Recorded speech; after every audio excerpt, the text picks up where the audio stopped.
નમસ્કાર મિત્રો, આજે આપણા ધોરણ 10 વિજ્ઞાનના અધ્યાય 1ના રાસાયણિક પ્રક્રિયાઓ અને સમીકરણો આખો ચેપ્ટર હાથથી લખેલા નોટ સાથે સરળ ભાષામાં અને એક્ઝામ ઓરિએન્ટેડ રીતે સમજવા જઈ રહ્યા છીએ. આ વિડીયોમાં કોન્સેપ્ટ પ્લસ એમસીક્યુ બંને કવર કરવામાં આવ્યા છે, એટલે જો તમને આ ચેપ્ટર સારી રીતે કરો તો બોર્ડ એક્ઝામમાં ગમે તેવો પ્રશ્ન આવશે તમે કોન્ફિડન્ટલી લખતા આવડી જશે. તમે જોઈ રહ્યા છો તો એક્ઝામ ઓરેકલ ચેનલ, તો ચાલુ કરીએ. શરૂઆત અધ્યાય 1થી અને એમસીક્યુ માટે બીજો વિડીયો અપલોડ કરેલ છે. ચલો આજે આપણે સાયન્સના ચેપ્ટર 1 વિશે વાત કરીશું. બરાબર, ચેપ્ટરનું નામ શું છે તો કે રાસાયણિક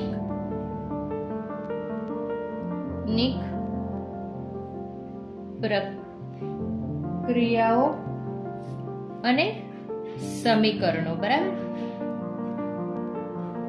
હવે બેઝિકલી પહેલા એ વાત કરી લઈએ કે આ ચેપ્ટરમાં આપ્યું શું છે. એમાં તમને એવું સમજાવવા માંગે છે કે રાસાયણિક પ્રક્રિયાઓ કોને કહેવાય અને એના સમીકરણો, મતલબ કે કોઈ વસ્તુ માંથી બન્યું હોય, શું બનવું છે, તમે બે વસ્તુ મિક્સ કરી તો તમને કયો નવો પ્રોડક્ટ બનશે, મળશે, એના વિશે વાત કરી છે. બરાબર, હવે આગળ આ જ ટોપિકમાં આપણે આગળ વધીએ તો પેજ નંબર 1 વિશે પહેલા આપણે વાત કરીશું, જેમાં તમને શું આપેલું છે તો કે પ્રસ્તાવના અને એક પ્રવૃત્તિ આપેલી છે તમને. બરાબર, સોરી, પ્રવૃત્તિ. ઓકે, 1.1 તરીકે તમે તમારી બુકમાં આપેલું છે, જે ચેપ્ટર નંબર 1 માં પેજ નંબર 1 પર આપેલું છે. બરાબર, હવે આગળ આપણે એના વિશે વાત કરીએ તો કે એમાં પહેલું ટોપિક શું લખ્યું છે તો કે રોજિંદા જીવનમાં ફેરફારો જે થતા હોય એના વિશે વાત કરી છે. રોજિંદા જીવનમાં તમારે શું ફેરફારો થાય છે એમાંથી અમુક ઉદાહરણો આપ્યા છે. આપણે ઉદાહરણ તરીકે લઈએ તો એમાં એવું કેવું છે, દૂધનું બગડવું. બરાબર, ક્યારે તો કેવું કીધું છે, ઉનાળામાં કેમ દૂધમાં બદલાવ થાય તો કે ઉનાળામાં વાતાવરણ ગરમ હોય છે. કોઈ બી દૂધનું તમે કોઈ બી ગરમ વાતાવરણમાં વધારે સમય સુધી રાખશો તો દૂધ ફાટી જવું એવું તમે કહો છો. દૂધ ફાટી જવું એ કઈ ક્રિયા છે તો કે દૂધમાંથી દહીં બનવું. બરાબર, દૂધમાંથી દહીં બનવું કે એ શું છે, એક જાતની રાસાયણિક પ્રક્રિયા છે. બરાબર, એના વિશે આપણે આગળ વાત કરીએ. બીજું ઉદાહરણ આપ્યું છે, લોખંડની ખીલીને કાટ લાગવું. બરાબર, કાં તો આપણે કહી શકીએ છીએ કે એને જંગ લાગ્યો છે, આપણે કહીએ આપણી ભાષામાં તો. બરાબર, આગળ છે દ્રાક્ષનું આથવણ. દ્રાક્ષનું આથવણથી શું બને છે તો કે પીવા માટે જે દારૂ બનાવવામાં આવે છે દ્રાક્ષના આથવણથી બને છે. બરાબર, આગળ છે ખોરાકનું પાચન. તમારા બોડીમાં તમે જો કોઈ ખાવાનું ખાધું છે, તમે પાચન ક્રિયા નહીં થાય તો ખાવાનું ક્યાંથી તમારા ખોરાકમાં પચે જ નહીં, તો પછી જેવું તમે ખાધું છે એવું જ બોડીની બહાર નીકળશે. મતલબ ખોરાકનું પાચન થવું એ પણ એક જાતની એક રાસાયણિક પ્રક્રિયા જ છે. બરાબર, હવે આગળ વાત કરીએ કે આપણે બોડીમાં જે શ્વસન કોણ કરે છે તો કે પ્રાણી, મનુષ્ય, વનસ્પતિ, ઇન શોર્ટમાં જે જીવિત વસ્તુ છે એ બધી શ્વસન કરે છે, એ પણ રાસાયણિક પ્રક્રિયાઓ છે. આ શું છે, આ બધી તમામ રાસાયણિક પ્રક્રિયા છે. બરાબર, હવે આગળ વાત કરીએ તો રાસાયણિક પ્રક્રિયા એટલે શું. રાસાયણિક પ્રક્રિયા એટલે શું? બરાબર, તમને એક્ઝામમાં પૂછાય કે રાસાયણિક પ્રક્રિયા એટલે શું, તમે એના વિશે નોંધ લખો તો તમારે શું લખવાનું, જ્યારે કોઈ પદાર્થની પ્રકૃતિ એટલે એનો જે સ્વભાવ છે, એનો જે નેચર છે આપણે કહીએ તો તેને, અને એની ઓળખમાં, તમારી ઓળખ શું છે, તમારું જે નામ હોય તમારી ઓળખ હોય, એટલે ઓળખમાં પરિવર્તન, મતલબ એમાં શું થયો, બદલાવ આવ્યો, પરિવર્તન આવે ત્યારે રાસાયણિક પ્રક્રિયા થઈ એમ કહેવાય. મતલબ આપણે પહેલા જેવી રીતે સાંભળ્યું કે દૂધ છે, દૂધમાંથી દહીં બન્યું. બરાબર, એક પ્રક્રિયા થઈ ગઈ, રાસાયણિક પ્રક્રિયા. એટલે મૂળભૂત એવું સમજવાનું કે એનો દૂધનો સ્વભાવ શું હતો તો કે દૂધ તમે પીવામાં યુઝ કરી શકો, દૂધમાંથી ચા, કોફી વગેરે વસ્તુ બનાવી શકો છો. પરંતુ જ્યારે દૂધ ફાટી જાય ત્યારે તમે એમાંથી કોઈ જાતની ચા, કોફી બનાવી શકતા નથી. મતલબ એને શું કહેવાય, પ્રકૃતિ બદલાઈ, એનો સ્વભાવ બદલાયો, એનો ટેસ્ટમાં બી ફરક આવ્યો, મતલબ એની ઓળખાણમાં બી ફરક થઈ. એ બધી વસ્તુમાં જ્યારે પરિવર્તન આવે ત્યારે રાસાયણિક પ્રક્રિયા થઈ એમ કહેવાય. બરાબર, સમજ પડી ગઈ? હવે આગળ વાત કરીએ તો તમારામાં એક ચેપ્ટરમાં પ્રવૃત્તિ કરીને આપ્યું છે. બરાબર, પ્રવૃત્તિ વિશે વાત કરીએ. પ્રવૃત્તિ કેટલાય વાંચી છે પહેલા મને કહો. કોઈએ એમને જવા દીધું હશે કે હા એમ તો લખ્યું છે કે ચલો જવા દઈએ, પરંતુ એ કદાચ એક્ઝામ માટે ઇમ્પોર્ટન્ટ હોઈ શકે છે. એટલે આપણે પ્રવૃત્તિ 1.1 વિશે વાત કરીએ. બરાબર, પ્રવૃત્તિ 1.1 શું કીધું છે? મેગ્નેશિયમ શું છે? એક જાતની ધાતુ. બરાબર, મેગ્નેશિયમની એક આપણે પટ્ટી લીધી. મેગ્નેશિયમની પટ્ટીને કાચ પેપર શું છે? તો કે જે લોકો પેઇન્ટ વાળા યુઝ કરતા હોય, બ્લેક કલરનું એક કાગળ જેવું હોય છે જેનાથી બધું ઘસીને નીકાળતા હોય છે, એને આપણે કાચ પેપર તરીકે ઓળખીએ છીએ. બરાબર, કાચ પેપરથી સાફ કરવાનું. પહેલા એને બરાબર ઘસી નાખી, સાફ કરીને સળગાવતા. એને પછી આપણે શું કર્યું? સળગાવ્યું. માચીસ વડે કે લેમ્પ વડે કે કોઈ બી રીતે, પણ એને શું મૂળભૂત આપણે એને સળગાવ્યું. તો તે ઝંખારા મતલબ તણખલા સાથે મારતા સાથે સફેદ જ્યોત આપે છે. બરાબર, જ્યારે આપણે દીવાબત્તી કરીએ તો ઉપરની ફ્લેમ કેવી હોય છે? તો કે ઓરેન્જ યલો કલર. એવી રીતે જ્યારે આને સળગાવીએ તો સફેદ કલરની જ્યોત એમાં સળગાવા મળે છે. અને પછી જ્યોત સળગી ગઈ પછી તે સફેદ પાવડરમાં ફેરવાય છે. બરાબર, એ ઉપર જ્યારે આપણે દીવાબત્તી કરતા હોય તો ઉપર કોઈ થાળી આપણે રાખીએ તો ખબર છે બ્લેક કલરનું બહુ બધા આજકાલ વિડીયોઝ બી અપલોડ થયેલા હોય છે કે કાજલ બનાવવા માટે બી એ લોકો યુઝ કરતા હોય છે. તો એની ઉપર શું છે? બ્લેક કલરનો પાવડર થાય. જ્યારે આપણે આની અંદર શું થાય છે કે તો સફેદ કલરનો પાવડર ફેરવાય છે. તેને શું કહેવાય? એ જે સફેદ કલરનો પાવડર છે એને મેગ્નેશિયમ ઓક્સાઇડ તરીકે ઓળખવામાં આવે છે. MgO. બરાબર, મેગ્નેશિયમ ઓક્સાઇડ કહેવાય છે. બરાબર, હવે તમને મેગ્નેશિયમ જો આમાં ઇમ્પોર્ટન્ટ વસ્તુ શું છે? તો કે આ વસ્તુ તમારે ખાસ કરીને ધ્યાન રાખવાની. મેગ્નેશિયમ ઓક્સાઇડ એટલે શું? તો કે MgO. આ વસ્તુ ધ્યાન રાખવાની. કદાચ MCQમાં તમને પૂછાઈ શકે MgO શું? નીચેથી આપેલામાં MgO કોનું સૂત્ર છે? કાં તો જોડકામાં બી પૂછાઈ શકે. તો તમારે યાદ રાખવાનું, મેગ્નેશિયમની જે ધાતુ પટ્ટી છે એને આપણે શું કરી? પહેલા કાચ પેપર વડે સાફ કરી, પછી એને શું કરી? સળગાઈ તો કઈ કલરની જ્યોત મળી? તો કે આપણને સફેદ કલરની જ્યોત મળે. સફેદ કલરની જ્યોત મળી. બરાબર, પછી આપણે એને શું કર્યું? સફેદ પાવડામાં ફેરવી ગયું. બરાબર, સફેદ પાવડામાં ફેરવ્યું એને આપણે શું કહીશું? આપણે મેગ્નેશિયમ ઓક્સાઇડ આપણને મળ્યું. બરાબર, એટલે આપણે એને MgO તરીકે ઓળખીશું. બરાબર, સમજ પડી ગઈ આટલી વસ્તુ? હવે આપણે પેજ નંબર 2 વિશે વાત કરીશું. બરાબર, પેજ નંબર 2 જે ચોપડીનું છે એ જ પેજ નંબર 2 વિશે વાત કરીશું આપણે. બરાબર, એમાં શું આપ્યું છે આપણને? તો કેવું કીધું છે? પ્રક્રિયાની ઓળખ અને શાબ્દિક સમીકરણ વિશે વાત કરી છે. બરાબર, હવે પ્રક્રિયાની ઓળખ કેવી રીતે કરવી અને શાબ્દિક સમજણ વિશે એમાં જે સમજૂતી આપી છે એના વિશે હવે આપણે આગળ વાત કરીએ. પહેલું એવું આપણે ટોપિક લઈએ એમાં રાસાયણિક પ્રક્રિયાના સંકેતો. હવે રાસાયણિક પ્રક્રિયાના સંકેતો પરથી શું વાત કરીશું આપણે? રાસાયણિક પ્રક્રિયાથી તેના સંકેત આપણને કેવી રીતે મળે એના વિશે આપણે વાત કરીએ છીએ. બરાબર, એના વિશે વાત કરીએ છીએ. કોઈ પણ પ્રક્રિયા થઈ છે, કોઈ પણ જાતની એ પ્રક્રિયા થઈ છે, કોઈ પણ જાતની પ્રક્રિયા થઈ છે તે કયા અવલોકનો પરથી જાણી શકાય?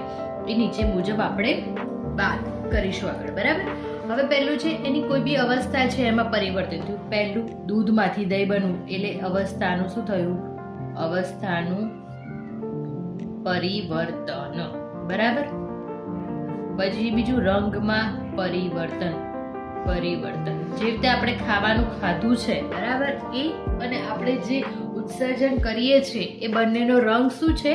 અલગ છે. બરાબર, હવે પછી આગળ વાત કરીએ તો એમાં આગળ વાત કરી છે પછી વાયુનો ઉદ્ભવ.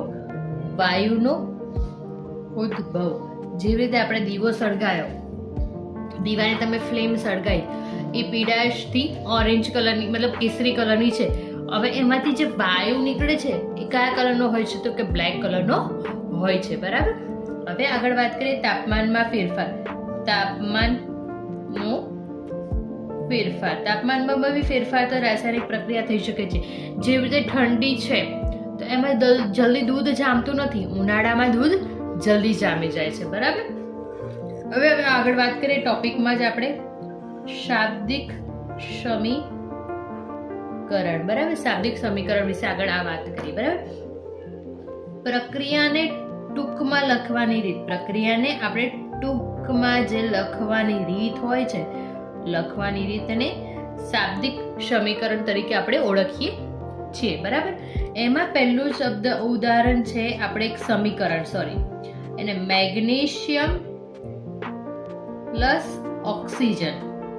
કોઈ બી વસ્તુને દહન કરો તો ઓક્સિજન મળે તો જ એ સળગે, એ વસ્તુનું ધ્યાન રાખવાનું. એમાંથી શું મળે છે આપણને? Magnesium oxide. આપણે જેવી રીતે આગળ વાત કરી એવી રીતે. બરાબર.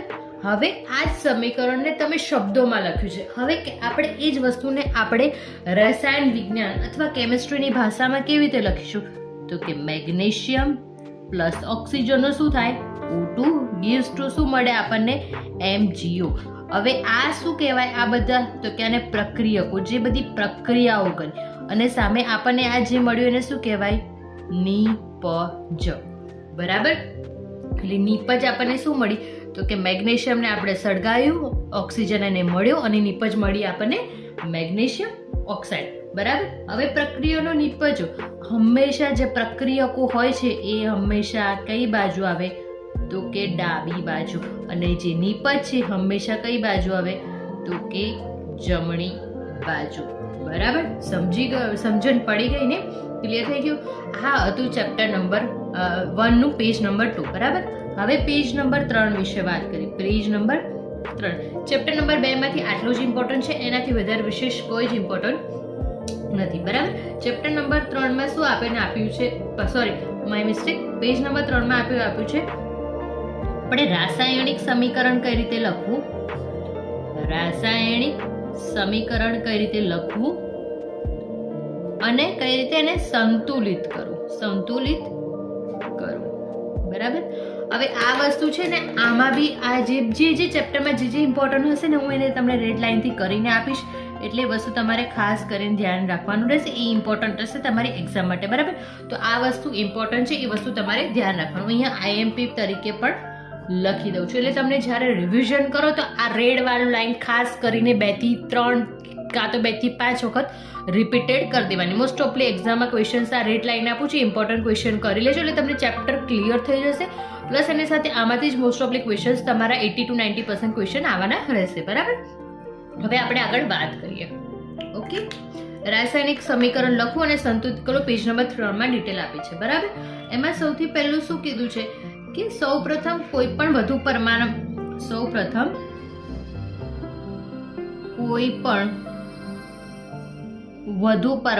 પરમાણુ તો તમને ખબર જ હશે. બરાબર. પરમાણુ ધરાવતા સંયોજનોને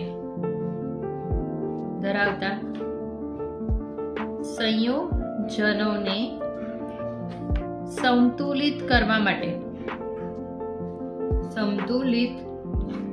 કરવાની જે શરૂઆત એ સામાન્ય કઈ રીતે થતી હોય છે? તો કે ઓક્સિજન અથવા હાઇડ્રોજન વડે. હવે તમને આ વસ્તુ સમજાવું. બરાબર. આપણે જેવી રીતે ગણિતમાં સૂત્રો લખીએ છીએ કે મારે આ વસ્તુને 4 વડે ભાગાકાર કરવો છે તો હવે 4ના ગુણકમાં એને લાવવું પડે. એવી રીતે જ્યારે કોઈ પણ રાસાયણિક સમીકરણ હોય, બંને બાજુ જેવી રીતે તમે રાસાયણિક પ્રક્રિયા કરો છો અને જે નિપજ મળે છે, બરાબર, એ બંનેમાં વસ્તુઓ સરખી હોવી જરૂરી છે. કોઈ બાજુ વધારે હોય, કોઈ બાજુ ઓછું હોય તો રાસાયણિક પ્રક્રિયા થાય નહીં. એટલા માટે જો વધઘટ હોય તો કોઈક બાજુ ઓક્સિજન વધારે આપવું પડે કાં તો હાઇડ્રોજન વધારે આપવું પડે. એ તમને એ વસ્તુ મેઇન કહેવા માંગે છે. બરાબર. હવે આ વાત કરીએ કે સ્પષ્ટ વસ્તુઓમાં વાત કરીએ આપણે આગળ. બરાબર. આગળ એના વિશે આપણે વાત કરીએ સ્પષ્ટ વસ્તુઓમાં. બરાબર. તો વાત કરીએ હવે આગળ પેજ નંબર 3 માં જ ભૌતિક અવસ્થાઓ વિશે વાત કરીએ. શેના વિશે વાત કરીએ? તો કે ભૌતિક અવસ્થાઓ. બરાબર, ભૌતિક અવસ્થાઓ મતલબ શાના માટે કે સામાન્ય રીતે જો કોઈ પણ વસ્તુ હોય અને તમારે કોઈ બી વસ્તુમાં વધુ સ્પષ્ટ બનાવવી છે, વધુ એની જાણકારીને વસ્તુ રાખવી છે, તો એના માટે શું યુઝ કરવાનું એ વસ્તુ કરવામાં આવે છે. બરાબર, કોઈ બી જગ્યાએ એસ લખ્યું હોય તો સમજવાનું એને ઘન. ઘન એટલે શું કહેવાય? સોલિડ ફોર્મેટમાં છે. પછી આઈ લખ્યું હોય તો આઈનો મતલબ શું થાય? પ્રવાહી. પ્રવાહી એટલે લિક્વિડ. બરાબર, આગળ પછી જી. જીના માટે શું યુઝ થાય? તો કે વાયુ. વાયુ એટલે શું? ગેસ. બરાબર, અને જે કોઈક જગ્યાએ એક્યુ લખ્યું હોય તો સમજવાનું એને જલીય દ્રાવણ કહેવામાં આવે છે. એક્વેસિસ. બરાબર, હવે ઉદાહરણ તરીકે એક્ઝામ્પલ લઈએ આપણે. બરાબર, ઘન અવસ્થા, વાયુ અવસ્થા અને બધીની અવસ્થાઓનું આપણે એક ઉદાહરણ લઈએ છીએ. બરાબર, તો કે 3Fe S plus 4H2O G gives Fe3O4 plus 4H2G. Fe એટલે શું થાય? આયન. H2O એટલે પાણી. સામે શું મળે છે? Fe3SO4. આપણે હવે વાત કરી 3Fe. Fe એટલે શું થશે? એનું ગુજરાતીમાં આપણે વાત કરીએ તો કે આયન. કેટલા લીધા? 3 મોલિક્યુલ લીધા, એના પરમાણુ 3. H2O કેટલા? 4. S એટલે શું છે? આ સોલિડ ફોર્મેટમાં છે એટલે ઘન. આ શું છે? વાયુના ફોર્મેટમાં છે, મતલબ એનો પાણીની બાફ લીધી છે. Fe3SO4 એટલે શું કહેવાય એને? તો કે આયન ઓક્સાઇડ, અથવા આપણે એને મેગ્નેટાઇટ તરીકે પણ ઓળખીએ છીએ. અને H2 એટલે શું? હાઇડ્રોજન. હાઇડ્રોજન. બરાબર, હાઇડ્રોજન આપણને મળે છે. બરાબર, સમજ પડી કે આ ટોપિક ક્લિયર થઈ ગયો. હવે આપણે એ વસ્તુ જોઈએ કે આ ઉદાહરણમાં કઈ બી તમે લઈ શકો છો. એવું જરૂરી નથી કે તમે આ જ ટોપિકને સૂત્રો લઈ શકો, તમે બીજા બધા સૂત્રો પણ લઈ શકો છો. બરાબર, જેવી રીતે હવે આમાં જ વધારે તમને ડિટેલમાં આપું. આપણે અહીંયા સામે 3 Fe લીધા. બરાબર, પ્રક્રિયકો. બરાબર, અને અહીંયા વાત કરીએ તો કે નિપજ. બરાબર, તો 3 Fe લીધા છે, સામે આપણે શું 3 Fe જ નિપજ તરીકે મળવા જોઈએ. જેવી રીતે આપણે 3 Fe અહીંયા છે તો સામે પણ Fe3 3 આપણને મળી જાય છે. મતલબ બંનેનું ઇક્વલ હોવું જોઈએ, ઇક્વલનો સિમ્બોલ આવવો જોઈએ, કોઈ પણ પ્લસ માઇનસ હોવું જોઈએ નહીં. બેઝિકલી આ વસ્તુ તમને એ જ સમજાવવા માંગે છે. બરાબર, હવે એ વસ્તુ તમે સમજી લીધી. હવે શરૂઆતમાં પહેલા આપણે અહીંયા શું હતું? 4 આમાં આગળ વાત કરીએ. 4 હાઇડ્રોજન હતા આપણી પાસે, તો અહીંયા કેટલા આવી ગયા? 4 હાઇડ્રોજન આવી ગયા. ઓક્સિજન O4 છે તો અહીંયા પણ O4 આવી ગયા. બરાબર, એટલે એ પણ બેલેન્સ થઈ ગયું. ભલે તમે બે વસ્તુ મિક્સ કરી, નિપજ મેં જે બી બને, પણ સામે 3 Fe આયનો 3 મોલિક્યુલ હોય તો તમારે પણ આગળ આવી રીતે 3 મોલિક્યુલ હોવા જરૂરી છે. બરાબર, કોઈ બી આ બાજુ કોઈ જો 4 Fe હોત, આ બાજુ 3 Fe હોત, તો આપણે પ્લસ અહીંયા એક હાઇડ્રોજન ઓક્સિજનનો મોલિક્યુલ એડ કરવો પડતો. બરાબર, એટલે એવી રીતે બેલેન્સ કરવું જરૂરી પડતો આપણને. બરાબર, અને કોઈ બી વસ્તુ હોય તમે ભૌતિકની સંજ્ઞાઓ જો લખવાની જરૂર પડતી હોય તો તમારે લખવી જરૂરી પડતી હોય તો તમારે લખવાની તો રહેશે જ. બરાબર, કેવી રીતે સોલિડ ફોર્મમાં છે કે ઘન ફોર્મમાં છે, એ જ્યારે તમારે લોંગ ક્વેશ્ચન આવે ત્યારે તમારે લખવાની વસ્તુનું ખાસ કરીને ધ્યાન રાખવું પડશે. બરાબર, હવે એમાં એક વસ્તુ આગળ વાતાવરણ તરીકે આપણે લઈએ. તમારી ચોપડીમાં આપેલું છે, સોરી પેજ નંબર 5 વિશે વાત કરીએ. બરાબર, પેજ નંબર 5 વિશે વાત કરીએ આગળ. એમાં તો એમાં એવું કેવું છે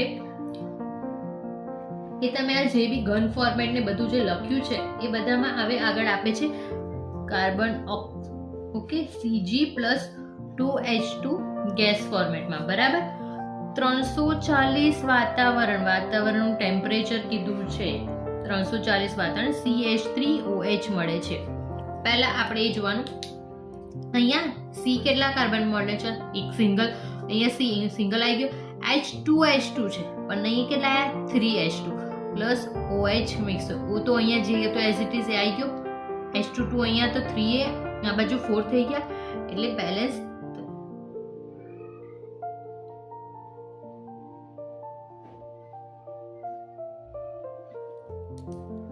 આઈના ફોર્મેટમાં છે.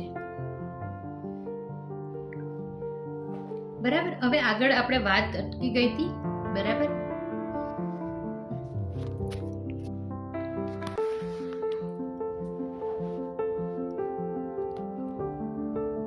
હા, હવે વાત કરીએ CO. CO એટલે શું થાય તો કે એને આપણે કાર્બન મોનોક્સાઇડ કહીશું, બરાબર. એ ગેસ ફોર્મેટમાં છે. વસ્તુ તમારે ધ્યાન રાખવાનું કે જ્યારે આવું હોય જ્યાં જરૂર લાગતું હોય ત્યાં લખવું.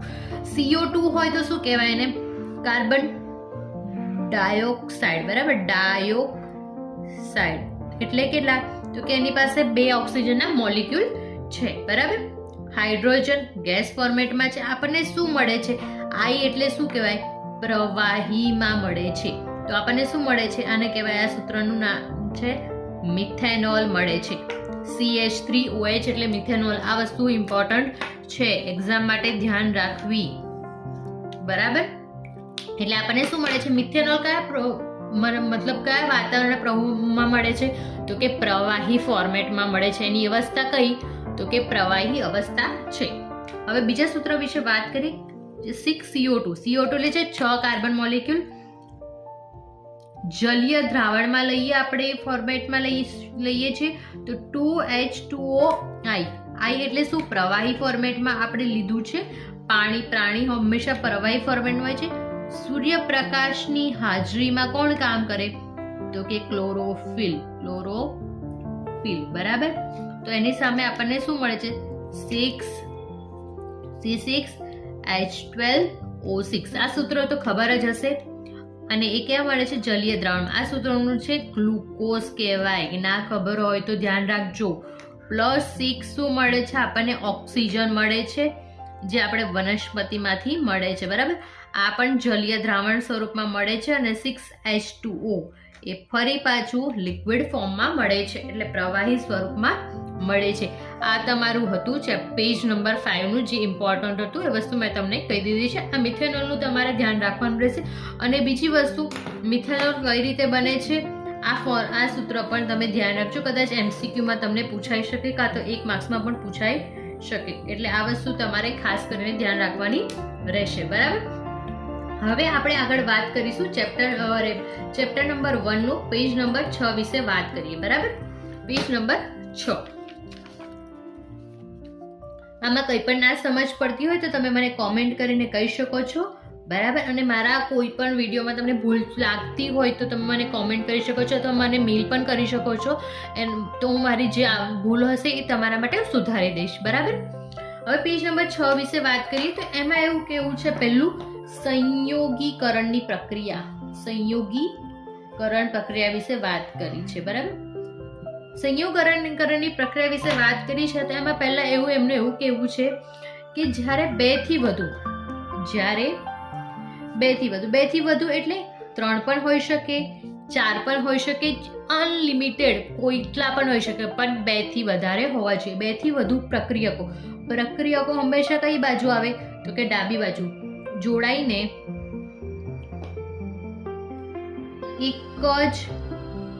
એક જ ખાસ કરીને ધ્યાન રાખજો, એક જ નિપજ બનાવે છે, બરાબર.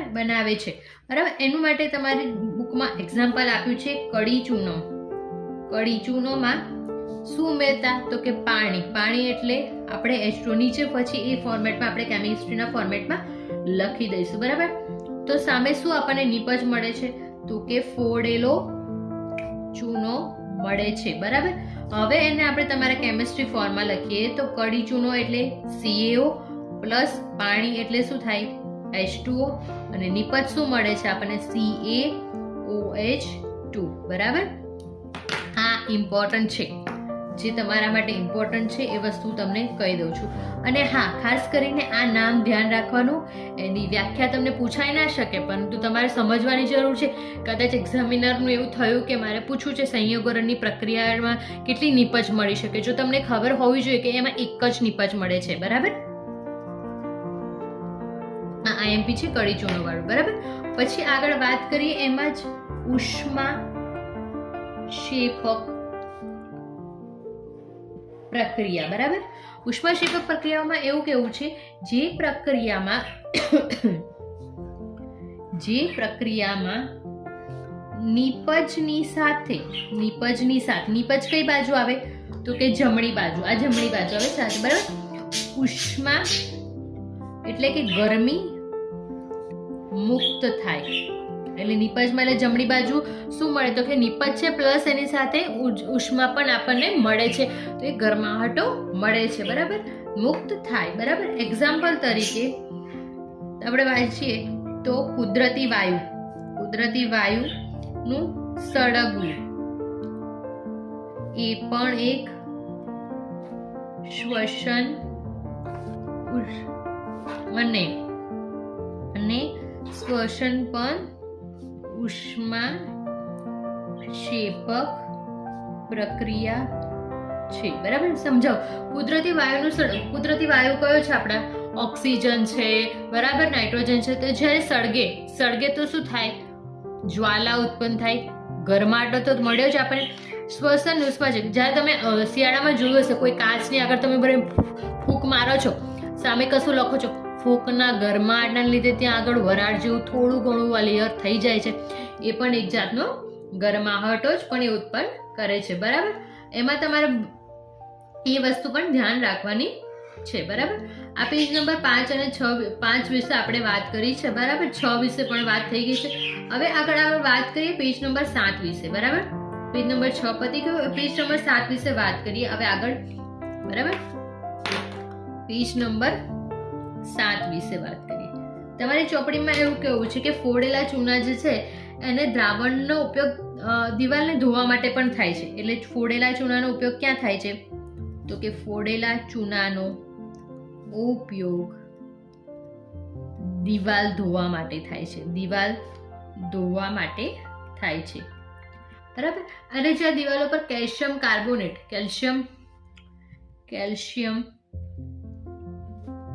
કાર્બોનેટ પાતળું સ્તર જ્યારે બનાવે છે ને તો 2 થી 3 દિવસ પછી એમાંથી શું બને છે? કેલ્શિયમ કાર્બોનેટ બને છે. કેલ્શિયમ કાર્બોનેટનું પાતળું સ્તર 2 થી 10 દિવસ છે, પણ શું ઉમેરવાથી બને છે? શું કરવાથી? તો એવું કેવું છે કેલ્શિયમ હાઇડ્રોક્સાઇડ હવામાંના કોની જોડે પ્રક્રિયા કરે છે? કાર્બન ઓક્સાઇડ જોડે કાર્બન ડાયોક્સાઇડ જોડે પ્રક્રિયા કરે છે. હવે આ સૂત્ર દ્વારા તમને સમજાવું, બરાબર. આ સૂત્ર ઇમ્પોર્ટન્ટ છે. કાર્બન બરાબર OH2 આપે એટલે શું ધ્યાન રાખવાનું? હંમેશા કાર્બન હાઇડ્રોક્સાઇડ 2 ડ તો આવતો જ હશે, 2 ફોર્મ્યુલા હોય એટલે, બરાબર. જલીય દ્રાવણ plus CO2 gas format. CO2 એટલે શું? Carbon dioxide. આપણને નીપજ શું મળશે? CaCO3, બરાબર, S ફોર્મેટમાં પ્લસ H2O અને એ શું કહેવાય પ્રવાહી ફ્લુઇડમાં મળે છે. આ શું છે? કેલ્શિયમ હાઇડ્રોક્સાઇડ, બરાબર. આ કેલ્શિયમ કાર્બોનેટ. આ ઇમ્પોર્ટન્ટ છે. IMP ખાસ કરીને એક્ઝામ પહેલા IMP બધા વાંચી લેવા, બધા તમને મોઢે હોવા જરૂરી છે, બરાબર. પેજ નંબર 7 માં આટલું થઈ ગયું. હવે આગળ વાત કરીએ. પેજ નંબર 7 માં આગળ વધીએ. પછી એમાં એવું કેવું છે કોલસાનું સળગવું, બરાબર. કોલસો એટલે શું થાય? કોલસો શાનું ફોર્મેટ છે? એક જાતનું કાર્બનનું ફોર્મેટ છે, બરાબર. કોલસો એટલે કાર્બન સોલિડ ફોર્મમાં જોઈએ છે કોલસો, પ્લસ આપણે એની ઓક્સિજન, બરાબર, અને એની સામે શું મળે છે? CO2 gas. હવે આના વિશે વાત કરીએ તો જ્યારે તમને વધારે પડતી ઠંડી લાગતી હોય છે, બહાર તમે કોલસા પડ્યા હોય, તો ચલો જમવા માટે પણ યુઝ થાય છે. કોલસામાં તમે જ્યારે કોઈ પણ જાતનું દહન કરો, મતલબ માચીસ નાખી ઓક્સિજનને મળ્યો એટલે દહન થયું, તો પછી ઉપર કાળો ધુમાડો નીકળે. શું હોય છે? કાર્બન ડાયોક્સાઇડ, બરાબર. બીજું હવે ઉદાહરણ લઈએ આપણે તો કે 2H2 ગેસ ફોર્મેટમાં છે, hydrogen plus O2 gas format છે, એ મળીને શું બનાવશે? 2H2O લિક્વિડ ફોર્મેટમાં. પાણી એમને નથી બનતું, એના માટે હાઇડ્રોજન અને ઓક્સિજનનો મિક્સ કરીને પછી બને છે, બરાબર. કુદરતી વાયુનું દહન વિશે આપણે બીજું વાતાવરણ વાત કરીએ. કુદરતી વાયુનું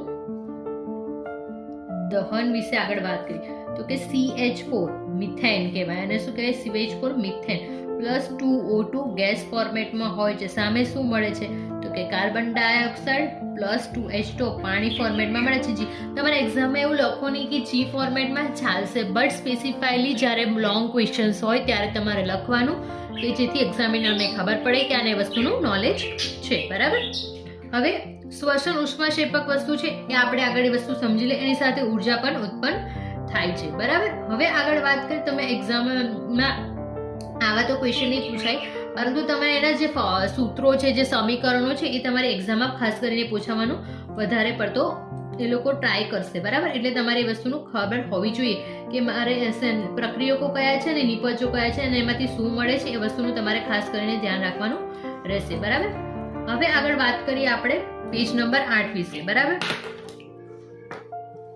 પેજ નંબર 8 વિશે વાત કરીએ. એમાં પહેલું વાત કરીએ વિઘટન પ્રક્રિયા શું છે. વિઘટન પ્રક્રિયા વિશે વાત કરીએ. બરાબર. વિઘટન પ્રક્રિયામાં એવું કેવું છે, જ્યારે એક જ પ્રક્રિયક કઈ બાજુ હોય તો કે ડાબી બાજુ, એક જ પ્રક્રિયક તૂટીને બે કે તેથી વધુ સરળ નિપજ આપે. બરાબર. સરળ નિપજ એટલે કોઈ બી હાઇડ્રોજન ફોર્મ હોય, ઓક્સિજન હોય, કાર્બન ડાયોક્સાઇડ, ઇઝી.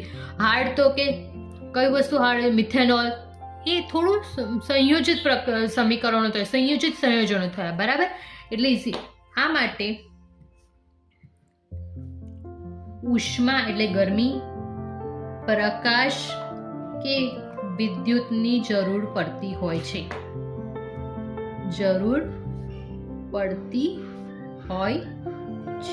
બરાબર. હવે પહેલા આપણે મૂળભૂત એની બધી વ્યાખ્યાઓ એવું સમજી લે, પછી આગળ એના સમીકરણો વિશે વાત આપણે કરીશું. બરાબર.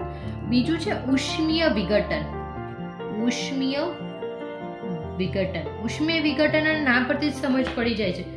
ગરમી આપીને થતું વિઘટન. ગરમી આપીને થતું વિઘટન. બરાબર. ગરમી આપીને થતું વિઘટન એટલે તો કે ફેરસ સલ્ફેટને આપણે ગરમ કરીએ તો પછી આપણને ફેરસ મળે છે. બરાબર. પછી આગળ વાત કરીએ પાણીનું વિદ્યુત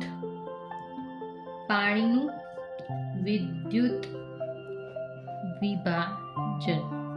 આ પેજ નંબર 8 અને 9 જોડે લઈ રહી છું, કારણ કે બંનેમાં ટોપિક આગળ પાછળ છે એટલા માટે. બરાબર.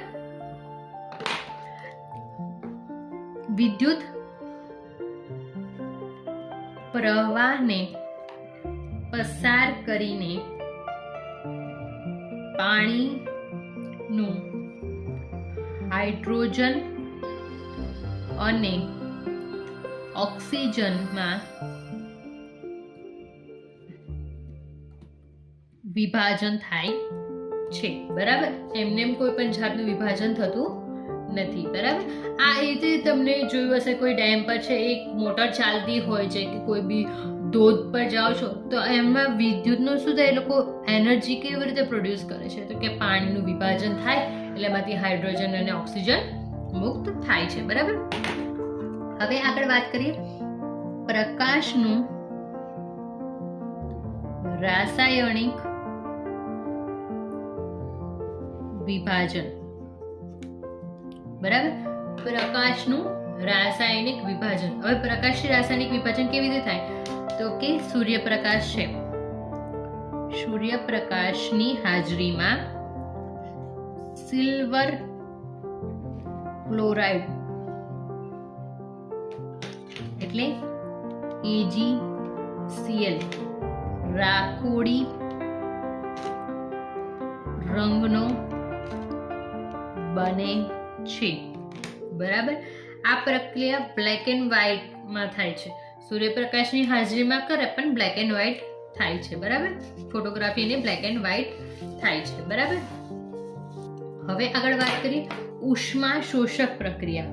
આ તમારે સમજવાની જરૂર છે. આ તમારા એક્ઝામમાં પૂછાય નહીં, પરંતુ તમને વસ્તુ સમજવી જરૂરી છે. બરાબર. ઉષ્મા શોષક પ્રક્રિયા, જે પ્રક્રિયામાં ઉષ્માનું શું શોષણ થાય, ઉષ્માનું શોષણ થતું હોય, બરાબર. આ વસ્તુ તમારે ખાલી બેઝિકલી એ ધ્યાન રાખવાની જરૂરી છે, બરાબર. હવે આપણે વાત કરીએ ઉષ્મા શોષકનું પદ્ધતિ કયું. હવે આપણે વાત કરીએ છીએ વિઘટનમાં. ઉદાહરણ પહેલું તો કે 2FeSO4 ઉષ્મા આપીએ, બધું કમ્બાઈન જ ઉષ્મા આપી અને ગરમી આપી, Fe2O3 મળ્યું પ્લસ SO2 પ્લસ SO3. આને શું કહેવાય તો કે ફેરસ સલ્ફેટ. યાદ તમારે જ રાખવું પડશે, સમજાઈશું તો અમે પણ તમારે સમીકરણો તો યાદ રાખવા જ પડશે. ફેરસ ઓક્સાઇડ, બરાબર. હા પણ એક ઇમ્પોર્ટન્ટ છે, અહીંયા PO લખી દઉં છું અહીંયા, બરાબર. આખું આ વસ્તુ રાખવાનું. ચૂનાનો પથ્થર, કડી પથ્થર, એ તમે ઉષ્મા આપી, બરાબર. જ્યાં ચૂનાના પથ્થરમાં તમે ગરમાટો આપ્યો તો એમાંથી શું મળે છે, કડી ચૂનો અને કાર્બન ડાયોક્સાઇડ. એ આપણે આગળ વાત કરી છે, એટલે ફરી એ વસ્તુ આપણે રિપીટ કરીશું નહીં, બરાબર. હવે બીજું એક ઉદાહરણ છે આમાં, બરાબર. 2PbNO3 ટ્વાઇસ ઉષ્મા આપી આપણે 2PbOS પ્લસ 4NO2 ગેસ ફોર્મેટમાં પ્લસ O2. તમારે ફોર્મેટ નહીં યાદ રાખો તો ચાલશે, બરાબર. આને શું કહેવાય, PB એટલે લેડ. હંમેશા PB જે હોય ને એ લેડ હોય, એટલું વસ્તુ ધ્યાન રાખવાનું. નાઇટ્રેટ અને આ છે લેડ. O એકલું જ આવે એટલે હંમેશા એની પાછળ શું લગાવી દેવાનું, ઓક્સાઇડ. અને બે આવતું હોય તો એની પાછળ ડાયોક્સાઇડ લગાવી દેવાનું, બરાબર. થઈ ગયું આ વસ્તુ ક્લિયર. હવે આગળ તો તમારે જે ડ્રોઈંગને આપ્યું છે એના વિશે હું ચર્ચા, આપણે એટલું બધું ઇમ્પોર્ટન્ટ નથી એટલે ચર્ચા કરતા નથી, બરાબર. હવે સૂર્યપ્રકાશની હાજરીમાં પણ બીજું એક ઉદાહરણ આપેલું છે 2AgCl. સૂર્યપ્રકાશની હાજરીમાં 2Ag, બરાબર, પ્લસ Cl2, બરાબર. આપણે વાત કરી આગળ અહીંયા AgCl ની જેવી રીતે અહીંયા આગળ આપણે વાત કરી, બરાબર. ક્યાં વાત કરી, ચલો ઠીક છે, હું આગળ મારો કઈ રહી ગયો છે, અહીંયા વાત કરી છે સૂર્યપ્રકાશ હાજરીમાં સિલ્વર ક્લોરાઇડ. તો આ શું કયાનું નામ શું છે, સિલ્વર ક્લોરાઇડ, બરાબર. સિલ્વર ક્લોરાઇડ ની આ શું મળશે આપણને, સિલ્વર, અને આ શું મળ્યું, ક્લોરાઇડ, બરાબર. આ સમીકરણો એટલા બધા ઇમ્પોર્ટન્ટ નથી, એક્ઝામમાં નહીં યાદ રાખો તો ચાલશે, પણ યાદ રાખવું તમને એવું લાગતું હોય કે મારી પાસે ટાઈમ છે, યાદ રાખવું છે, તો તમે યાદ રાખી શકો છો, બરાબર. એમાં જ બીજું એક સૂર્યપ્રકાશનું પણ ઉદાહરણ છે, એ પણ આપણે વાત કરી લઈએ. 2EgBr સૂર્યપ્રકાશની હાજરીમાં સિલ્વર બ્રોમાઇડ કહેવાય એને, બરાબર. 2Eg પ્લસ Br2, બ્રોમાઇડના બે કણ છૂટા પડે છે, બરાબર. અને નીચે પ્રમાણે તમારી ચોપડીમાં વિસ્થાપનની પ્રક્રિયાઓ પણ આપેલી છે, બરાબર. હવે આગળ વાત કરીએ આપણે પેજ નંબર, આપણે હવે જઈશું પેજ નંબર, આ બધું મિક્સ જ હતું તમારું, એટલે હવે આપણે આવીશું પેજ નંબર 10 પર, બરાબર. પેજ નંબર 10 વિશે હવે આગળ આપણે વાત કરીશું. આટલા સુધી તમને સમજણ પડી ગઈ, ક્લિયર છે બધાને ટોપિક? આપણે આગળ વાત કરીશું, આમાં વિસ્થાપનની પ્રક્રિયા વિશે વાત કરીશું. આમાં ટોપિક આગળ શું છે તમારો, વિસ્થાપનની પ્રક્રિયા, બરાબર. વિસ્થાપનની પ્રક્રિયામાં જેટલા પણ સૂત્રો હોય એક્ઝામ માટે મોસ્ટ ઇમ્પોર્ટન્ટ છે, તમારી વસ્તુ ખાસ કરીને ધ્યાન રાખવું. Fe ion, ferrous plus CuSO4 copper sulphate, અહીંયા લખી દઉં છું કોપર સલ્ફેટ. તમારે એક્ઝામમાં પૂછાય તો લખવાની જરૂર નહીં કે એને કોપર સલ્ફેટ કહેવાય છે, ખાલી તમારા ધ્યાન માટે હોય છે, બરાબર. એ તમે નહીં લખો તો બી ચાલશે, બરાબર. FeSO4 એટલે આપણને મળે છે આયન સલ્ફેટ પ્લસ કોપર છૂટું પડે છે, અહીંયા લખી દઉં આયન સલ્ફેટ, આને આયન કહેવાય, અને આપણે આમાંથી છૂટું પડ્યું છે કોપર, બરાબર, જે તમારી ચોપડીમાં આપેલું છે, બરાબર. આયન અને મોસ્ટ ઓફલી આ પ્રક્રિયા એટલા માટે કરવામાં આવે છે કે જેથી આપણને કોપર, કોઈ પણ કંપનીમાં કોપર છૂટું રો મટીરિયલ તરીકે યુઝ કરવું હોય તો એના માટે આયન અને કોપર સલ્ફેટને મિક્સ કરવામાં આવે છે, મતલબ પ્રક્રિયકો તરીકે આપે છે. નિપજ તરીકે તમને શું મળે છે, કોપર મળે છે, બરાબર. હવે આગળ વિસ્થાપનની બીજી પ્રક્રિયાના બે ઉદાહરણો છે, જો ઝિંક લેવાનું છે. પહેલા Zn એટલે ઝિંક કહેવાય છે ને, પ્લસ CuSO4 એટલે આગળ આપણે સમજ્યા એમ કોપર સલ્ફેટ કહેવાય છે. અને એના માટે શું મળે? CuSO4 માય મિસ્ટેક, ZnSO4 મળે છે. એને શું કહેવામાં આવે છે?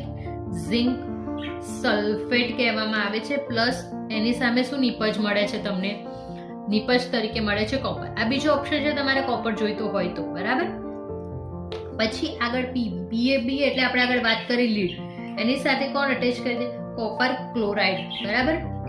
અને એનામાંથી શું મળશે? PbCl2 એટલે લેડ ક્લોરાઇડ, બરાબર. પ્લસ કોપર આપણને છૂટું મળે છે. કોપર છૂટું મળવાના તમારી ચોપડીમાં 3 ઉદાહરણો આપ્યા છે. કોઈ પણ એક ઉદાહરણ તમારે યાદ રાખી લેવાનું. જે કદાચ પૂછાય કે કોપર છૂટું પડે એવું કોઈ એક સમીકરણ આપો તો તમને ખબર હોવી જોઈએ કે મારું સમીકરણ કયું આવે છે, બરાબર. હવે આગળ આપ્યું છે દ્વિવિસ્થાપનની પ્રક્રિયા, જે આપણે આગળ સમજ્યા છે કે ઓકે, ફરી બી તમને વસ્તુ સમજાવી દઉં છું. પેજ નંબર 11 પર હવે આ જઈએ. પેજ નંબર 11 આવશે. પેજ નંબર 11 પેજ નંબર 11 માં શું છે? દ્વિવિસ્થાપનની પ્રક્રિયા, બરાબર. દ્વિવિસ્થાપનની પ્રક્રિયા વિશે વાત કરી છે. આમાં શું હોય છે? અવક્ષેપ કહેવાય છે. જ્યારે કોઈ પણ આમાં અવક્ષેપ વિશે પહેલા સમજાવવામાં આવ્યું છે. અવક્ષેપ કોઈ પણ રાસાયણિક પ્રક્રિયા થાય, કોઈ પણ રાસાયણિક પ્રક્રિયા થાય તો તમને અવક્ષેપ પ્રમાણે એના શું કહેવાય કે એક પાણીમાં અદ્રાવ્ય હોય, પાણીમાં અદ્રાવ્ય છે કોઈ પદાર્થ, બરાબર. અને નિર્માણ થઈ અને આપણને એક અદ્રાવ્ય બીજો પદાર્થ મળે છે. અદ્રાવ્ય પદાર્થ મળે છે, એને અવક્ષેપ કહીએ છીએ. અવક્ષેપ તરીકે કહેવામાં આવે છે. આનું સાદી ભાષામાં તમને ઉદાહરણ આપું તો એ તો ઠીક છે, સાદી ભાષા. જ્યારે તમે એક પાણી ગરમ કરો છો, કોઈ બી ક્ષારવાળું બોરવાળું પાણી, તો નીચે વ્હાઈટ વધારે છે, એને હવે અવક્ષેપ તરીકે ગણી શકે છે. આ ખાલી સમજવા માટે ઉદાહરણ આપ્યું છે તમને, એ રિયાલિટીમાં નથી, બરાબર. અને આ જે પ્રક્રિયાથી ઉત્પન્ન થાય, જે પ્રક્રિયાથી ઉત્પન્ન થાય એને અવક્ષેપન તરીકે ઓળખવામાં આવે છે, બરાબર. એ વસ્તુ તમારા દિમાગમાં યાદ રાખવાની જરૂરી છે, બરાબર. હવે Na2SO4 એટલે શું? તો કે સોડિયમ સલ્ફેટ, બરાબર. પ્લસ BaCl2 એટલે બેરિયમ ક્લોરાઇડ, બરાબર. સામે આપણને નિપજ શું મળે છે? આ બધા પ્રક્રિયકો થાય છે. આ પ્રક્રિયા હંમેશા ડાબી બાજુ આવે, બરાબર. સામે આપણને મળે છે BaSO4 એટલે barium sulphate plus 2NaCl. Na એટલે શું? NaCl એટલે શું? Na એટલે સોડિયમ, Cl એટલે ક્લોરાઇડ. સોડિયમ ક્લોરાઇડ એટલે શું? મીઠું. સોડિયમ ક્લોરાઇડ, બરાબર. એટલે આપણને મીઠું મળે છે, બરાબર. 2 અવક્ષેપનનું પ્રક્રિયા છે, મતલબ 2 પ્રક્રિયકો વચ્ચે કોઈ પ્રક્રિયા થઈ તો તમને સામે 2 નિપજ મળે, અને દ્વિવિસ્થાપનની પ્રક્રિયા તરીકે આપણે ઓળખીએ છીએ, બરાબર. હવે આપણે વાત કરીએ આગળ. એ છે તમારા ચેપ્ટર 1 માં પેજ નંબર 12 વિશે વાત કરીએ. પેજ નંબર 12 માં આપ્યું છે તમને ઓક્સિડેશન અને રિડક્શન. આ બધું છે ને કેમેસ્ટ્રીમાં ઇમ્પોર્ટન્ટ છે આ ટોપિક, ઓક્સિજન અને રિડક્શન. ઓક્સિજનેશન અને રિડક્શન પરથી તમને ઘણા ક્વેશ્ચનો તમને પૂછાઈ શકે છે એક્ઝામમાં. એવું જરૂરી નથી કે તમને ક્વેશ્ચન કોઈ નહીં પૂછાય, બરાબર. એ વસ્તુનું તમારે ખાસ કરીને ધ્યાન રાખવાનું રહેશે. ચલો વાત કરીશું આપણે ઓક્સિજનેશન અને રિડક્શન વિશે. ઓક્સિડેશન, બરાબર. ઓક્સિડેશન એટલે જે રાસાયણિક પ્રક્રિયા, કોઈ પણ રાસાયણિક પ્રક્રિયા હોય, બરાબર છે. કોઈ પણ રાસાયણિક પ્રક્રિયામાં, જે રાસાયણિક પ્રક્રિયા મતલબ દરમિયાન પદાર્થ, કોઈ પણ તત્વ હોય કે સંયોજન, બરાબર, એ ઓક્સિજન એને પ્રાપ્ત થાય, ઓક્સિજન મેળવે અથવા હાઇડ્રોજન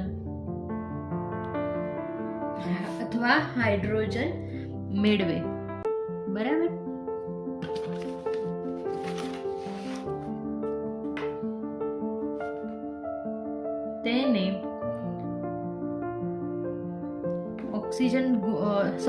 ઓક્સિજન મેળવે અને હાઇડ્રોજન ગુમાવે તેને ઓક્સિડેશન, એને આપણે ઓક્સિડેશન તરીકે ઓળખીશું. બરાબર. ઉદાહરણ તરીકે આપણે એમાં લઈએ, મતલબ ઉદાહરણ આપણે ગણીએ તો જ્યારે કોપર એટલે તાંબુ. બરાબર. તાંબુને જ્યારે આપણે ગરમ કરીએ, મતલબ એને ઉષ્મા આપીએ, બરાબર, તો તે ઓક્સિજન ગુમાવી દે છે. તે ઓક્સિજન ગુમાવે છે, ઓક્સિજન મેળવીને કાળા રંગનો અને હાઇડ્રોજન ગુમાવે કાળા રંગનો કોપર ઓક્સાઇડ બનાવે છે. બરાબર.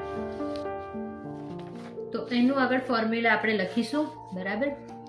2 કોપરના મોલિક્યુલ પ્લસ ઓક્સિજન, ઉષ્મા આપી એટલે એનું શું થયું? 2CO. આ બ્લેક કલરનું હોય છે. બરાબર. જે છે કોપર ઓક્સાઇડ. બરાબર. મતલબ અહીંયા શું ઓક્સિજનેશન કોનું થયું કહેવાય? તો કે કોપર ઓક્સાઇડમાં ઓક્સિજનેશન થયું કહેવાય. હવે હું આ ઇમ્પોર્ટન્ટ છે ઓક્સિડેશન. બરાબર.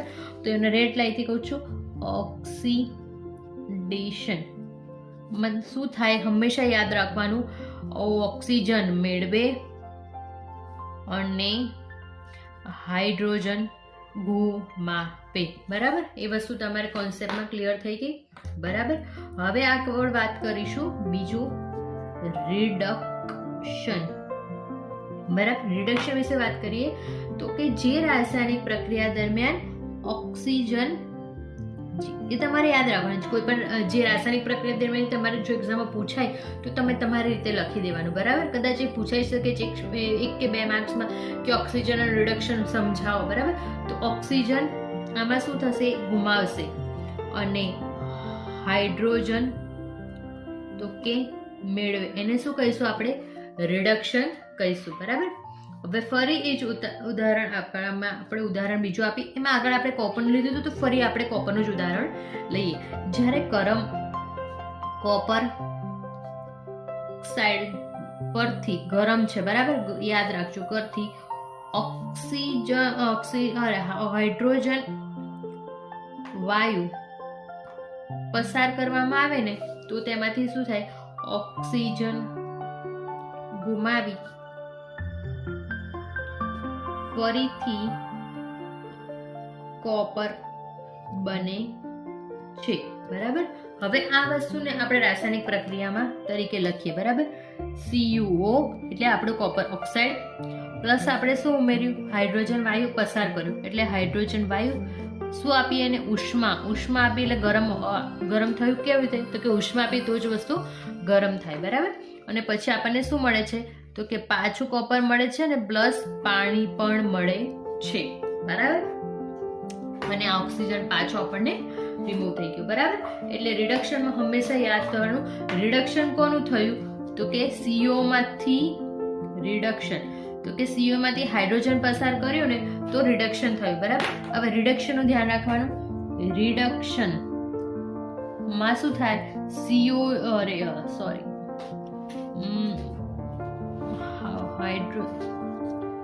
હાઇડ્રોજન શું થાય? તો કે મેળવે અને ઓક્સિજન ગુમાવે. આખું અલગ છે, ઓપોઝિટ યાદ રાખવાનું તમારે. બરાબર. હવે ત્રીજું છે રેડોક્સ પ્રક્રિયા. એ ઇમ્પોર્ટન્ટ એટલું નથી, પરંતુ તમારે એ વસ્તુ ધ્યાન રાખવાનું, કદાચ પૂછાઈ શકે એક્ઝામમાં, એટલા માટે હું એક્સ્ટ્રા ટોપિક લઈ રહી છું. એનું નામ છે રેડોક્સ પ્રક્રિયા. બરાબર. રેડોક્સ પ્રક્રિયા. બરાબર. રેડોક્સ પ્રક્રિયા વિશે વાત કરીએ તો જે પ્રક્રિયામાં ઓક્સિડેશન પ્લસ રિડક્શન બંને થતું હોય એને રેડોક્સ પ્રક્રિયા તરીકે ઓળખવામાં આવે છે. બરાબર. એ વસ્તુ તમારે ધ્યાન રાખવાની. બરાબર. રેડોક્સ પ્રક્રિયાનું ઉદાહરણ આપણે હંમેશા હવે કોપરનું જ લીધું છે ઉદાહરણ આપણે, તો પછી આગળ કોપરના ઉદાહરણ પર જ જઈશું. બરાબર. હવે જ્યારે ઉપરનું ઉદાહરણ એક કોમન લઈએ આપણે, કોપર ઓક્સાઇડ પ્લસ હાઇડ્રોજન ઉષ્મા આપી તો આપણને શું મળ્યું? એમાં ઉષ્મા આપી તો આપણને શું મળ્યું? તો કે કોપર પ્લસ પાણી મળ્યું. હવે આમાં જે CO છે એમાં Cu એટલે આ શું થયું? CO માંથી શું મળ્યું? તો કે Cu મળ્યું. આ જે વાત કરી એમાં શું થયું? આનું રિડક્શન. બરાબર. જ્યારે H2 માંથી H2O મળ્યો મતલબ ઓક્સિજન પ્રાપ્ત થયું. આમાં ઓક્સિજન મળે એટલે શું થાય? ઓક્સિડેશન. બરાબર. ક્લિયર થઈ ગયું? ઓક્સિડેશન, રિડક્શન અને રેડોક્સ પ્રક્રિયા. રેડોક્સ પ્રક્રિયા એટલે બંને વસ્તુમાં આવતું હોય. બરાબર. અને ઓક્સિજન છે હંમેશા પહેલા ઓક્સિજન મળે, રિડક્શન છે એટલે ઘટવું, એટલે હંમેશા યાદ રાખવાનું કે એમાં હાઇડ્રોજન મોલિક્યુલ મળતો હશે. બરાબર. હવે એમાં આગળ વાત કરીએ તો પછી ઉષ્મા મળ્યું થયું, પછી એમાં તમારે રેડોક્સ પ્રક્રિયાના ઘણા ઉદાહરણો પણ ચોપડીમાં આપ્યા છે, એના વિશે હવે વાત કરીએ. આપણે આ બીજા ઉદાહરણ તમને એક જ કોપર પરથી સમજાવવા માટે મેં લીધા હતા. હવે આગળ વાત કરીએ એ જ ટોપિકમાં બીજા તમારી ચોપડીમાં જે રેડોક્સ પ્રક્રિયા માટે આપેલા છે એના વિશે વાત કરીએ. બરાબર. રેડોક્સ પ્રક્રિયામાં પહેલું છે zinc oxide plus carbon mix zinc plus carbon oxide. બરાબર. આમાં શું થયું? આમાંથી થયું ઓક્સિજન છૂટો પડ્યો. ZnO માંથી શું થયું? તો કે Zn એટલે શું થયું? એને ઓક્સિજન છૂટું પડી ગયું એટલે શું થયું? રિડક્શન થયું. બરાબર.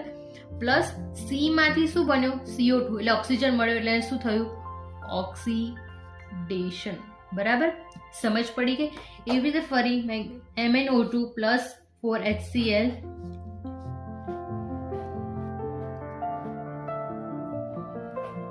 બરાબર. આમાંથી MnO2 માંથી શું થયું? તો કે O છૂટો પડી ગયો. બરાબર. એટલે અહીંયા પહેલું શું થયું? રિડક્શન. પ્લસ 4HCl નું શું કન્વર્ટમાં થયું? તો કે H2O માં આ H2O માં કન્વર્ટ થયું એટલે પછી એનું શું થયું? ઓક્સિડેશન. આ બંને પણ રેડોક્સ પ્રક્રિયાના ઉદાહરણો છે. બરાબર. પછી સારણ વિશે વાત કરીએ. સારણ એટલે શું? કે કોઈ પણ વસ્તુ તમે યુઝ કરતા હોય એ આગળના પેજ નંબરમાં છે. આ પેજ નંબર તમે 13માં છે. પેજ નંબર હવે 13 વિશે વાત કરીએ. પેજ નંબર 13 વિશે વાત કરીએ. એમાં ટોપિક છે સારણ. સારણ વિશે વાત કરીએ તો કોઈ પણ સારણ છે મોટા ભાગે જે જીવનમાં તમે જરૂરિયાતની વસ્તુમાં જોતા હોય તો લોખંડની નવી વસ્તુઓ જ્યારે લાવો તો ચકચકાટવાળી હોય, પરંતુ જ્યારે તમે લોખંડની વસ્તુ થોડા સમય સુધી મૂકી રાખો ને તો પછી એ વસ્તુ પર કાટ આવી જાય એટલે શું થયું? એનું સારણ મતલબ એ વસ્તુનું ધોવાણ થવું. બરાબર. કોઈ પણ વસ્તુ લાંબા ટાઈમ સુધી મૂકી રાખી હોય અને પછી એમાં ધોવાણ થાય એને સારણ કહીએ. એટલે કોઈ પણ નવી વસ્તુ મૂકી રાખી, બરાબર, થોડા સમય પછી રાસાયણિક પ્રક્રિયા થઈ વસ્તુ પર કાટ લાગે કે કઈ બી થાય, વસ્તુ પર બદલાવ આવે એ પ્રક્રિયાને શું કહીશું? આપણે વસ્તુને સારણ કહીશું. બરાબર. કોઈ પણ છે સારણ કોઈ પણ વસ્તુનું થઈ શકે છે. એવું જરૂરી નથી કે તમારે એક જ લોખંડની વસ્તુ હોય એનું પણ સારણ થતું હોય. બરાબર. હવે આ સમજાવવાની ભાષામાં જો હવે એક્ઝામમાં પૂછાય તો તમે શું લખી શકો છો? જ્યારે કોઈ પણ ધાતુની આસપાસ ના પદાર્થો જેવા કે ભેજ, પાણી, એસિડ, હવાનો ઓક્સિજન નો હુમલો થાય કાં તો એના પર પડે ત્યારે ધાતુનું સ્તર ધીમે ધીમે ખવાઈ જાય છે. આ પ્રક્રિયાને સારણ કહેવાય. બરાબર. સમજ પડી ગઈ? એક્ઝામ્પલમાં લઈએ તો લોખંડનો એક્ઝામ્પલ બી તમને લખી દઉં. બરાબર. લોખંડને કાટ લાગવું. બરાબર. બીજું તાંબાની કોઈ વસ્તુ હોય પર લીલા ડાઘ પડવા. લીલા ડાઘ પડવા, બરાબર. ચાંદી પર કાળું પડ લાગવું, બરાબર. આ બધા ક્ષારણના ઉદાહરણો છે, બરાબર. એના કારણે તમે જોઈ શકો છો ગેલ્વેનાઇઝ. હવે એમાં એક વસ્તુ એક્સ્ટ્રા લખી દઉં છું, ગેલ્વેનાઇઝેશન. ગેલ્વેનાઇઝેશન એટલે શું? જ્યારે કોઈ પણ વસ્તુ લોખંડની હોય ને તો એના પર ઝિંક એક ધાતુ છે, એનું પાતળું પડ ચડાવવામાં આવે છે. પડ એટલે લેબલિંગ કરે છે, રીતે આપણે જમતી વખતે પરોઠા પર તેલ ચોપડતા હોય, ઘી બટર ચોપડતા હોય, એવી રીતે એના પર લોખંડ પર ઝીંકનું પાતળું પડ ચડાવવાની પ્રક્રિયાને ગેલ્વેનાઇઝેશન કહેવામાં આવે છે, બરાબર. એ વસ્તુ ખાસ કરીને તમારે ધ્યાનમાં રાખવાની, કદાચ એક્ઝામમાં પૂછાઈ શકે, બરાબર. મોસ્ટ ઓફ ઇમ્પોર્ટન્ટ તો તમારા બધા સમીકરણો તમારે ઇમ્પોર્ટન્ટ છે. આઈએમપી, બરાબર. સમીકરણો તમારે ધ્યાન રાખવાના છે. હવે તમને આમાંથી કેવા ટ્વિસ્ટેડ ક્વેશ્ચન આવી શકે છે એનું તમને જરાક ડેમોન્સ્ટ્રેશનમાં મતલબ તમને કહી દઉં કે આવા ટ્વિસ્ટેડ ફોર્મેટમાં પણ તમારા એક્ઝામમાં ક્વેશ્ચન્સ આવી શકે છે. જે તમે અત્યાર સુધી ભણ્યા એમાંથી જ તમારા પ્રશ્નો આવશે, પરંતુ એમાં તમારે ધ્યાન રાખવાની એ વસ્તુની જરૂર છે કે તમે જે સમજ્યા છો એમાંથી કઈ રીતના પ્રશ્નો પણ આવી શકે છે, બરાબર. બધી વસ્તુ તમારે બેઠી વાંચવાની એવું નહીં, તમારે વસ્તુ સમજવાની પણ કોશિશ કરવાની રહેશે, બરાબર. હવે પહેલો ક્વેશ્ચન, બરાબર, આઈએમપી ક્વેશ્ચન્સ છે. એટલે પહેલો ક્વેશ્ચન આપણે વિશે વાત કરી, મેગ્નેશિયમની પટ્ટીને સળગાવતા પહેલા સાફ શા માટે કરવામાં આવે છે?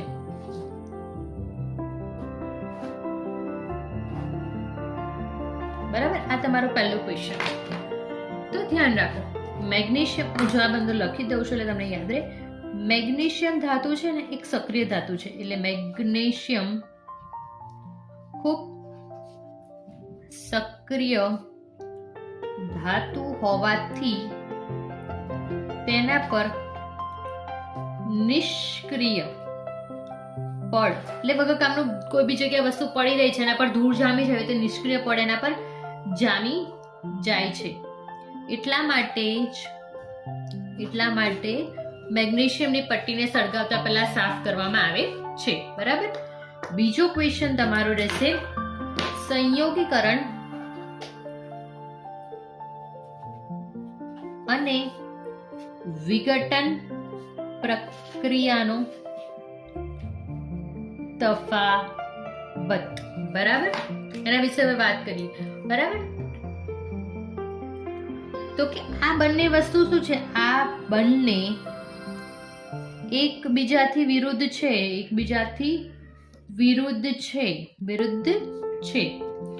એક્ઝામ્પલ તરીકે તમને સમજાઈએ તો કે પાણી બનવું એ સંયોગીકરણ, બે વસ્તુ મળી સંયોગીકરણ, એ તમને સમજાવું તો કે H2 અને O2 મળ્યું તો જ H2O બન્યું, બરાબર. એવી રીતે એક્ઝામ્પલ છે, બરાબર. વિઘટનમાં તો કે પાણીનું વિદ્યુત વિભાજન થાય, બરાબર.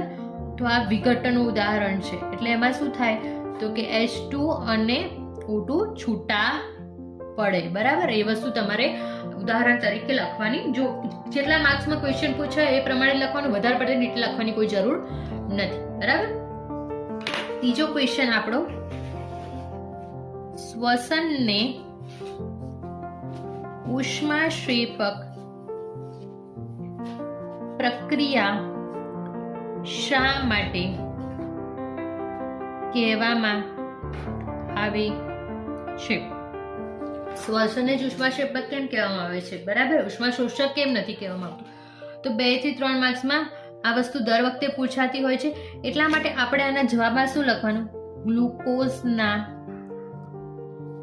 દહન વાળું સૂત્ર લખી સમજાવવાનું, બરાબર. હું તમને શોર્ટમાં કહીશ, એ વસ્તુ તમને મેં સમજાવેલી છે. ગ્લુકોઝનું સૂત્ર વિશે આપણે આગળ ચર્ચા કરેલી છે, બરાબર. ચોથું, ચોથો ક્વેશ્ચન વિસ્થાપન અને દ્વિવિસ્થાપન પ્રક્રિયા. બરાબર, આના માટે શું તમારે યુઝ કરવાનું? વિસ્થાપન અને દ્વિવિસ્થાપન. તો કે વિસ્થાપન અને દ્વિવિસ્થાપનમાં લોખંડની ખીલ્લી ઉદાહરણ આપી દેવાનું, અને કોપર સલ્ફેટનું જે સૂત્ર લખ્યું છે એ આ શું છે? તો કે દ્વિવિસ્થાપન. એની વસ્તુ વિશે પણ તમારે જવાબ લખી દેવાનો. બરાબર, હવે બીજો ક્વેશ્ચન આગળ. પદાર્થ X નું નામ જણાવો. બરાબર, હવે આ પ્રશ્ન પૂછાઈ શકે. એમાં ખાસ કરીને પૂછાય સફેદ રંગ કરવા માટે સફેદ રંગ કરવા કયો પદાર્થ વપરાય છે? કયો પદાર્થ વપરાય છે? બરાબર, તો તમે જવાબમાં શું લખશો? કડી ચૂનો હોય તો કડી, આ એમસીક્યુ માટે જ કડી ચૂનો, કાં તો CaO ઓપ્શનમાં હોય તો CaO લખી દેવાનું. બરાબર, ઓક્સિડેશન અને રિડક્શન માટે તો તમને ક્વેશ્ચન પૂછાય છે, તો એના માટે મેં તમને હમણાં સમજાવ્યું, એ વસ્તુ તમારે સમજી લેવાની. બરાબર, પછી ક્ષારણ અને ખોરાપણું વિશે આપણે સમજાવવાનું વસ્તુ રહી ગઈ છે, તો એના વિશે સમજાઈ લઉં. ચિપ્સ, બરાબર, એ વસ્તુ તમને સમજાવું. હવે આગળ એક ટોપિક રહી ગયો તો હું ભૂલી ગઈ હતી, એના માટે ફરી તમને સમજાવું છું. ખોરાપણું એટલે શું? હા, ખોરાપણું વિશે વાત છે. જ્યારે કોઈ પણ તેલ અથવા ચરબીયુક્ત ખોરાકને આપણે લાંબો ટાઈમ સુધી ખુલ્લો રાખીએ ને, ખોરાકને લાંબો સમય સુધી ખુલ્લો રાખવામાં આવે, સમય સુધી ખુલ્લો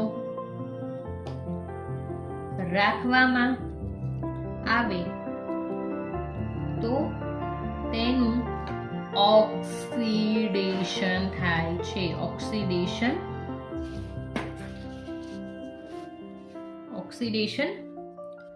થાય છે. બરાબર, એટલા માટે. અને પછી તે ખોરો થઈ જાય છે, મતલબ ખોરો થઈ જાય છે, ખરાબ થઈ જાય છે. તેને રાસાયણિક પ્રક્રિયામાં ખારાપણું કહેવામાં આવે છે. બરાબર, એમાં ચેન્જ શું થઈ શકે? એક્ઝામ્પલ તરીકે તમે ચેન્જ કર્યો તો તેને શું ખરાબ થાય? તો કે સ્વાદ ખરાબ થઈ જાય, એમાંથી ગંધ આવે, કોઈ બહુ ટાઈમ સુધી પડી રહ્યો હોય તેના પર કોઈક એવું પ્રિઝર્વેટિવ ના ઉમેર્યું હોય તો પછી તેમાં શું થઈ શકે છે? તો કે ફૂગ પણ આવી શકે છે. એના અટકાવવા માટે શું આપણે એન્ટીઓક્સિડન્ટ પ્રક્રિયાઓ ઉમેરવામાં આવે છે.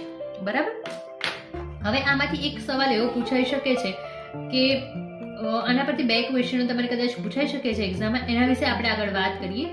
તો એમાં એવો મહત્વનો પ્રશ્નમાં પૂછાઈ શકે છે કે જ્યારે તમે કોઈ પણ જાતની ચિપ્સ લો છો, બરાબર, તમે કોઈ પણ ક્વેશ્ચન કયો હતો આપણો? Question number 6. Okay, question number 6. કોઈ પણ પેકિંગ ફૂડ અથવા ચિપ્સ ના પેકેટમાં નાઇટ્રોજન વાયુ જ શા માટે ભરવામાં આવે છે?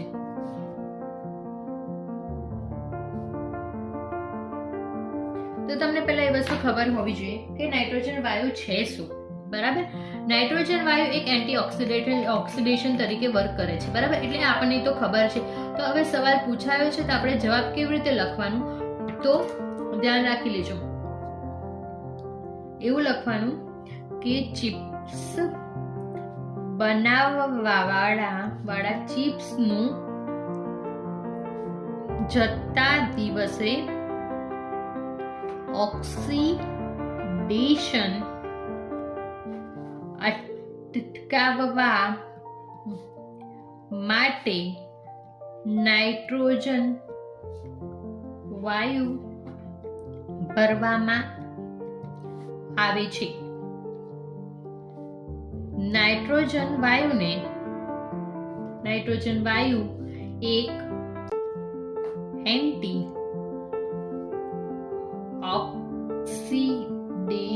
ઓક્સિડન્ટ તરીકે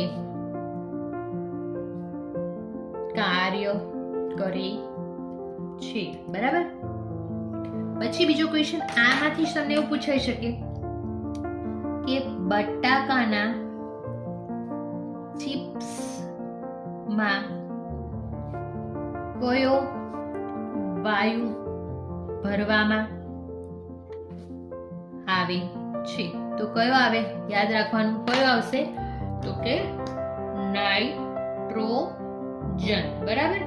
કારણ કે નાઇટ્રોજન છે ઓક્સિડેશન થવા નથી દેતો, એન્ટીઓક્સિડન્ટ તરીકે વર્ક કરે છે. બરાબર. એ વસ્તુનું તમારે ખાસ કરીને ધ્યાન રાખવાનું. હવે આ જે મેં તમને ભણાવ્યું છે એમાંથી તમને કોઈ પણ વસ્તુ જો ના સમજ પડી હોય તો તમે મને કોમેન્ટમાં કહી શકો છો. અને થેન્ક યુ મારો આ વિડીયો જોવા માટે. અને બેસ્ટ ઓફ લક ગાઈસ. એક્ઝામમાં તમે સારું એવું લખજો, સમજીને પેપર આપજો. Best of luck. Thank you. અને પ્લીઝ સબસ્ક્રાઇબ માય ચેનલ.